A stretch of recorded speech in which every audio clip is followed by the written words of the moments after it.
अखिलेश यादव ने बदली सियासी चाल और बसपा भाजपा में बढ़ी बेचैनी। दलितों को साधने की कोशिश में अखिलेश यादव।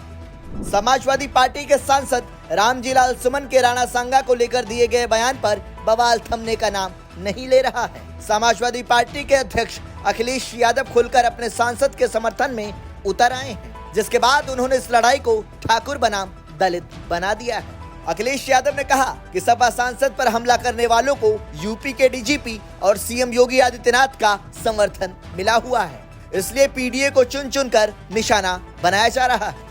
वहीं अखिलेश यादव जिस तरह से रामजीलाल सुमन के साथ खड़े दिख रहे हैं, इसके कई तरह के सियासी मायने भी निकाले जा रहे हैं। हालांकि इससे पहले जब सपा के महाराष्ट्र प्रदेश अध्यक्ष अबू आसिम आजमी ने औरंगजेब को लेकर बयान दिया था, तो उसे अखिलेश यादव ने ज्यादा तूल नहीं दिया था। भाजपा ने इस मुद्दे को खूब भुनाने की कोशिश भी की थी, लेकिन अखिलेश यादव जानते थे कि अगर वो इस पिच पर खेलेंगे तो हिंदू मुस्लिम एंगल को बढ़ावा मिलेगा, जिससे उनको सियासी नुकसान भी हो सकता है। दलितों को साधने की कोशिश में अखिलेश यादव।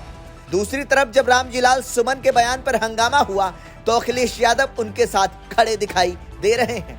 करणी सेना के आक्रामकता के बाद सपा अध्यक्ष ने इस पूरे मामले में दलितों और जाति विशेष के बीच जंग बना दिया है। वो लगातार इस बात को लेकर योगी सरकार पर निशाना साधते दिख रहे हैं कि एक खास जाति को सीएम योगी का विशेष संरक्षण प्राप्त है। करणी सेना के विरोध प्रदर्शन और पिछले दिनों रामजीलाल सुमन के काफिले पर टायरों से हुए हमले ने उनके इस आरोप को और भी पुख्ता कर दिया है। यही नहीं, सपा के पोस्टरों में दलितों के मसीहा डॉक्टर भीमराव अंबेडकर के साथ अखिलेश यादव की तस्वीर भी इसी ओर इशारा करती है। आपको बता दें कि डॉक्टर अंबेडकर की जयंती पर भी सपा की ओर से पूरे प्रदेश में कई बड़े कार्यक्रम किए गए थे, ताकि दलितों को रिझाया जा सके। दरअसल यूपी की सियासत में दलित वोट बैंक काफी मायने रखता है। बसपा के कमजोर होने के बाद सपा की नजर इस वोट बैंक पर लगी हुई है। बसपा के वोट पर सपा की नजर। सपा सांसद रामजीलाल सुमन भी जाटव समाज से आते हैं, जो बसपा का सबसे मजबूत वोट बैंक रहा है। यही वजह है कि अखिलेश यादव अब बसपा के बचे वोट बैंक को भी अपने साथ लाने की कोशिश में जुटे हुए हैं। वो जानते हैं कि एक बार दलित उनके साथ आ गए तो यूपी में सपा की सरकार बनना आसान हो जाएगा।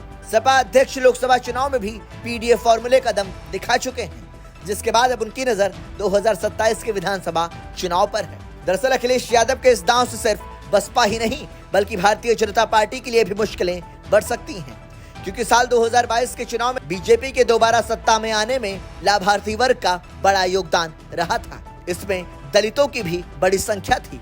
माना गया था कि बसपा का वोट बीजेपी की ओर शिफ्ट हुआ था। ऐसे में अब ये देखना दिलचस्प होगा कि यूपी में सपा का सियासी दांव बसपा और भाजपा दोनों को कितना परेशान कर सकता है। ब्यूरो रिपोर्ट, संदेश वाहक।